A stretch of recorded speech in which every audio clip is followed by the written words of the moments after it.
Começamos por volta do século III a.C. Na China, joga-se o Cuju, um dos mais antigos jogos de bola conhecidos. Duas equipes competem em torno de uma bola cheia de penas que deve ser lançada em uma rede sem usar as mãos. Na Grécia Antiga, o epísquero, outro esporte com bola, é jogado entre duas equipes de 12 a 14 jogadores. O objetivo deste jogo é passar a bola por cima da linha do adversário usando as mãos e os pés. Os romanos basearam seu jogo arpasto nesse esporte. No arpasto, duas equipes tentam manter a bola em seu próprio campo o maior tempo possível, novamente usando as mãos e os pés. Em outras partes do mundo, muitos jogos com bola são jogados com regras locais. Por volta do século XII, no noroeste da França e nas Ilhas Britânicas, é jogado um jogo de bola chamado Sully, em francês, e Mob Football, em inglês. As regras variam um pouco de uma região para outra. Normalmente, o jogo coloca duas aldeias, duas freguesias ou simplesmente duas equipes que podem ser compostas por várias dezenas de jogadores. O objetivo é deixar a bola cair no campo da equipe adversária. Isso pode ser em frente à porta da igreja local, em frente a uma parede ou até mesmo às vezes em um lago. A bola pode ser jogada com os pés e as mãos. Na maioria das vezes, esse jogo termina em violentos vale-tudo. Em 1579, em Chesterton, uma partida entre estudantes da Universidade de Cambridge e aldeões saiu completamente do controle. Como resultado, os alunos de Cambridge, a partir de então, jogaram apenas em seu próprio campo universitário.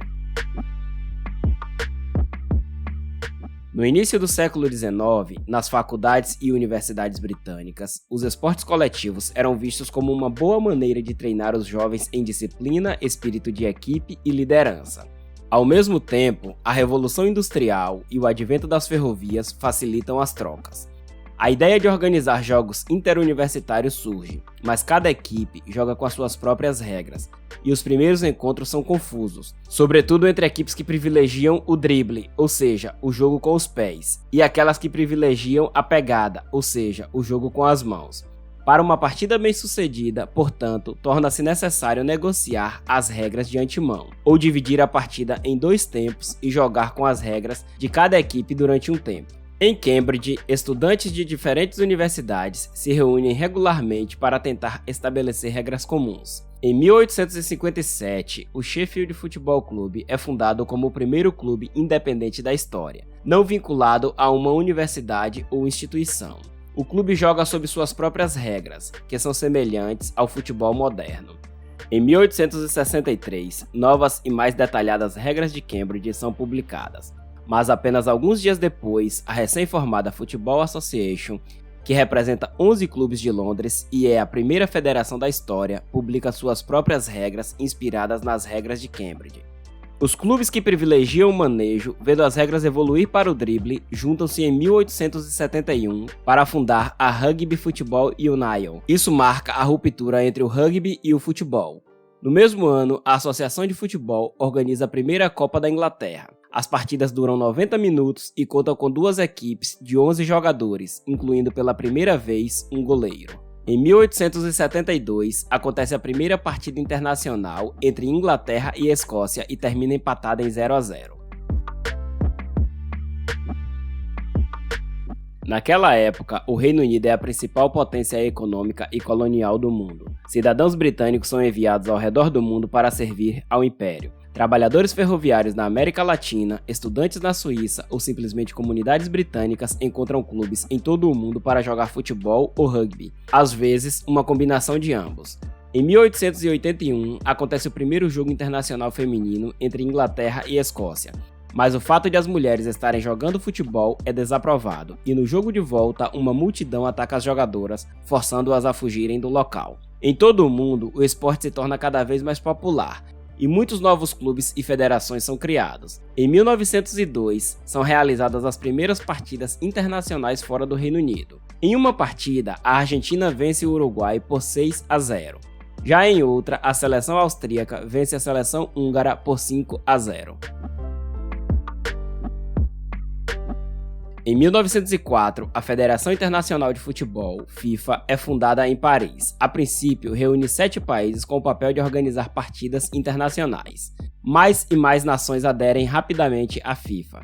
No entanto, a França se opõe à candidatura da Inglaterra porque quer que cada país seja representado por uma única federação. mas o Reino Unido tem as 4 federações mais antigas da história e elas não querem se fundir. Finalmente, após uma votação, a Inglaterra é admitida separadamente. Em 1908, nos Jogos Olímpicos de Londres, o futebol é oficialmente admitido pela primeira vez. Sendo o profissionalismo proibido nos Jogos Olímpicos, é a seleção inglesa de futebol amador que representa o país e que ganha a medalha de ouro. Em 1910, a FIFA aceita excepcionalmente os pedidos da Escócia, País de Gales e Irlanda. As 4 federações britânicas poderiam, portanto, disputar partidas internacionais, mas nos Jogos Olímpicos apenas a equipe amadora da Inglaterra poderia representar o país.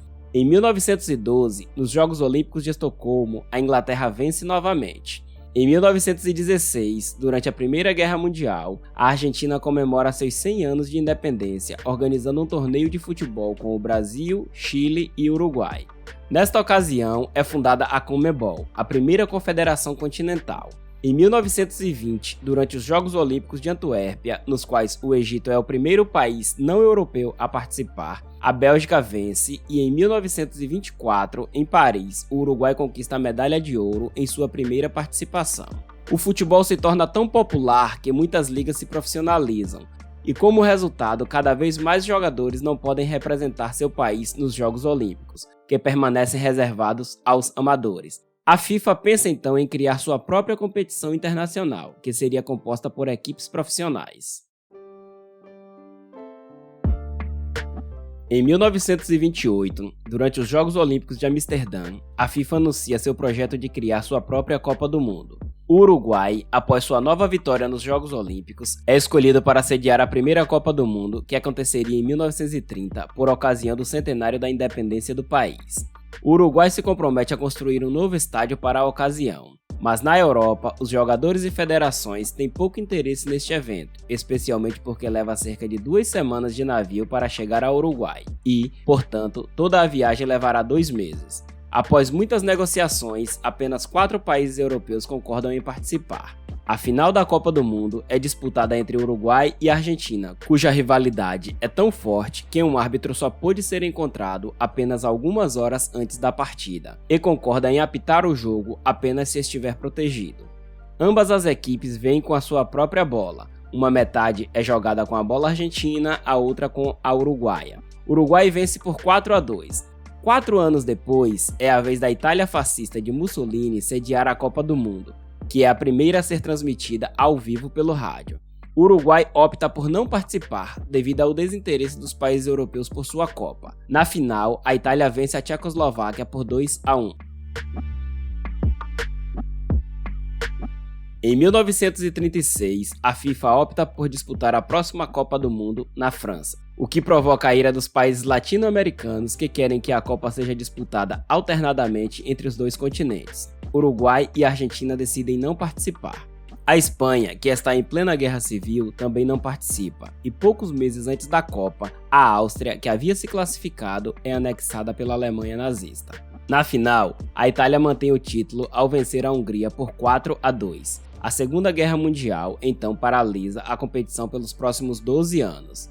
A Copa do Mundo recomeça em 1950, no Brasil. A Alemanha e o Japão, que estão ocupados, não podem participar. Além disso, no início da Guerra Fria, os países do Bloco Oriental também não participam. Apenas 13 países disputam, incluindo a Inglaterra, que antes estava em conflito com a FIFA e participa pela primeira vez. Mas, para a surpresa de todos, a Inglaterra é eliminada na fase de grupos depois de perder para Estados Unidos e Espanha. Esta é a única Copa do Mundo que não termina com uma final, mas com um grupo finalista. Por acaso, os 2 favoritos, Uruguai e Brasil, se enfrentam na última partida, disputada no novíssimo estádio do Maracanã, com capacidade recorde de 200 mil espectadores. Bastaria um empate para o Brasil ser campeão. No entanto, o Uruguai vence por 2-1 diante de um público brasileiro atordoado. 4 anos depois, a Suíça recebe a competição, que é a primeira a ser transmitida pela televisão. A Hungria, que está invicta há 31 jogos, é a favorita. No entanto, para a surpresa de todos, a Alemanha Ocidental vence a final por pouco, graças a um gol marcado nos minutos finais do jogo.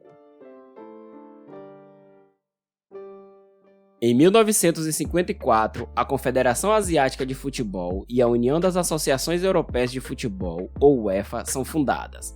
No ano seguinte é organizada a primeira Taça dos Clubes Campeões Europeus, antecessora da prestigiada Liga dos Campeões. Finalmente, em 1957, no contexto da descolonização, a Confederação Africana de Futebol é fundada pelo Egito, Etiópia, Sudão e África do Sul. Mas este último é desclassificado da primeira Copa da África porque o país pratica o apartheid e não tem uma equipe multirracial. Em 1958, a Suécia cedia a Copa do Mundo. É a primeira vez em que participam as 4 federações britânicas e é a primeira participação da União Soviética. A seleção brasileira domina graças a seu novo craque de 17 anos, Edson Arantes do Nascimento, mais conhecido como Pelé, e que passará a ser conhecido como um dos maiores jogadores de futebol da história. Na final, ele marca 2 gols contra a Suécia, dando ao Brasil seu primeiro título. Em 1961, é fundada a Confederação da América do Norte, América Central e a Associação de Futebol do Caribe. No ano seguinte, durante a Copa do Mundo do Chile, o Brasil mantém o título ao vencer a Tchecoslováquia por 3-1.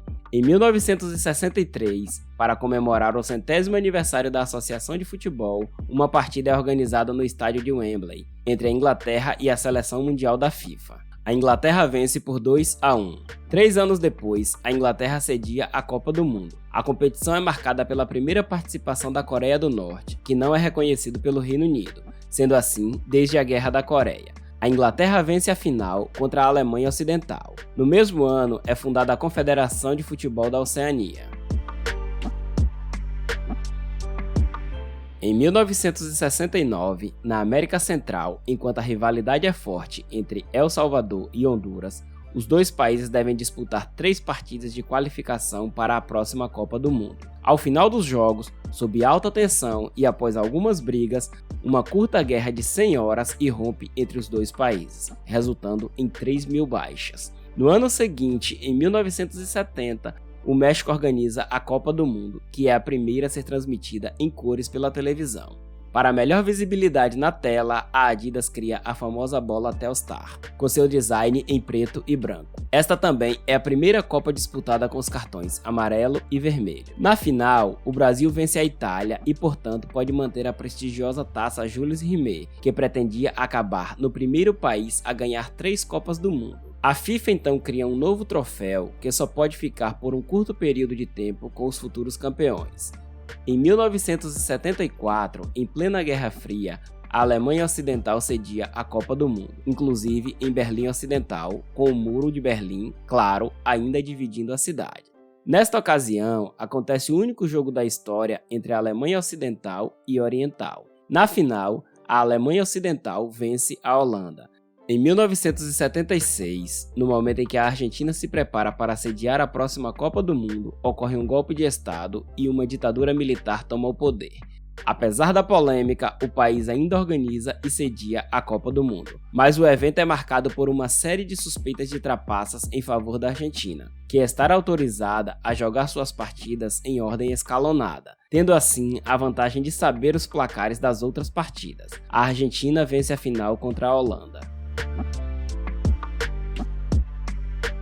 O futebol se torna cada vez mais popular no mundo, gerando cada vez mais dinheiro através da venda de ingressos, direitos de TV, merchandising e publicidade. Os clubes estão ficando mais ricos e atraindo mais e melhores investidores, enquanto o valor dos jogadores está aumentando. Em 1982, o Barcelona compra o novo craque argentino Diego Maradona por um valor recorde de 7 milhões de euros. Nesse mesmo ano, a Espanha pós-Franco cedia a Copa do Mundo, que é a primeira a ser disputada por 24 seleções e que é vista por 1 bilhão de telespectadores em todo o mundo. O evento é marcado pelo jogo entre a Alemanha Ocidental e a Áustria, que é chamado de A Vergonha de Gijón. Depois de um gol alemão, as 2 equipes, que têm a certeza de se classificarem, abrandam o seu jogo, eliminando a Argélia.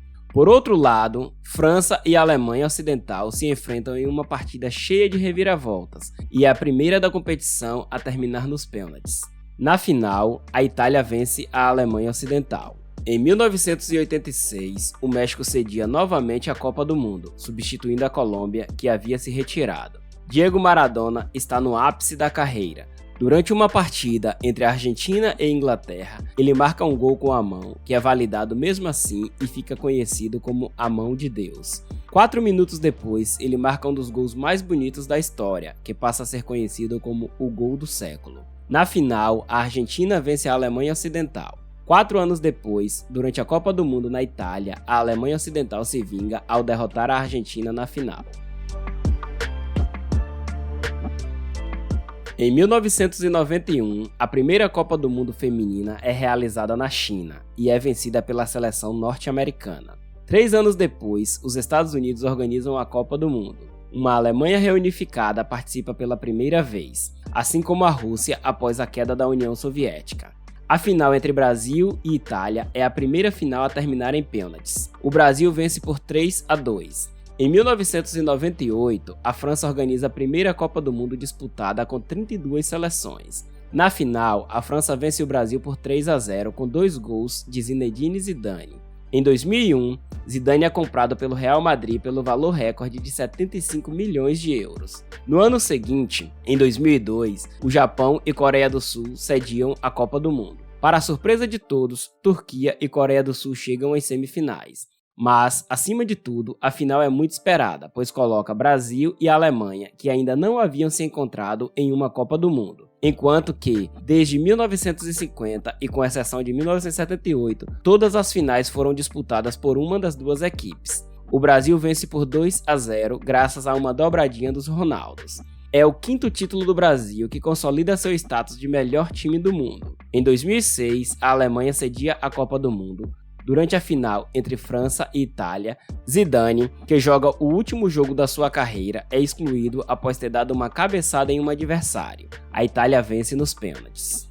Em 2010, a África do Sul é o primeiro país africano a sediar a Copa do Mundo. O evento é seguido por 3,2 bilhões de espectadores. A final é entre Holanda e Espanha, que nunca venceram uma Copa do Mundo. A Espanha conquista seu primeiro título, enquanto a Holanda perde sua terceira final. No final de 2010, a FIFA concede as Copas do Mundo de 2018 e 2022 à Rússia e ao Catar. Essas escolhas são controversas porque há sérias suspeitas de corrupção e os dois países são acusados de não respeitar os direitos humanos. O Catar está agora investindo pesadamente no futebol, principalmente comprando o PSG por 70 milhões de euros. O objetivo é transformar o clube, que está em plena crise, em um grande clube europeu capaz de conquistar uma Liga dos Campeões. Em 2013, o Brasil, que se prepara para sediar a Copa do Mundo, é desafiado por grandes manifestações de protestos contra os gastos excessivos feitos para a organização. No ano seguinte, durante a Copa do Mundo, a Alemanha e Brasil se encontram pela segunda vez. Desta vez, a Alemanha ganha por 7-1, o que é vivenciado como uma humilhação por grande parte da população brasileira. No final, a Alemanha vence a Argentina e se torna o primeiro país europeu a vencer na América Latina. Em 2017, o PSG faz a transferência mais cara da história ao comprar Neymar por 220 milhões de euros. No ano seguinte, o clube segue com a compra de Kylian Mbappé por 180 milhões de euros. No mesmo ano, a Copa do Mundo é disputada na Rússia. O evento é seguido por metade da população mundial. Na final, a França conquista seu segundo título contra a Croácia. A partir daí, todos os olhos se voltam para o Catar, que se prepara para a Copa do Mundo de 2022. O pequeno país, de 3 milhões de habitantes, deve ser capaz de receber mais de 1 milhão de torcedores e, portanto, deve construir muita infraestrutura, incluindo hotéis, metrô e estádios. 2 milhões de trabalhadores migrantes estão trabalhando neste projeto, mas muitas ONGs denunciam o sistema do Catar, que permite aos empregadores confiscar os passaportes de seus trabalhadores para impedi-los de sair, mesmo que não tenham direitos ou até mesmo um salário mínimo. Sob pressão, o Catar está mudando suas leis para melhorar as condições de trabalho. Mas, em um período de 10 anos, mais de 6.500 trabalhadores já morreram nos canteiros de obras da Copa do Mundo. Do ponto de vista ecológico, a opção pela climatização dos estádios, que ficam a céu aberto, também é bastante criticada. Depois do Catar, a próxima Copa do Mundo a ser disputada em 2026 será realizada no Canadá, Estados Unidos e México, e deve ser a primeira a contar com 48 seleções. Hoje, o futebol é o esporte mais popular do mundo. É jogado por aproximadamente 275 milhões de jogadores, 13 milhões dos quais são mulheres, e gera cerca de 400 bilhões de euros em lucros em todo o mundo.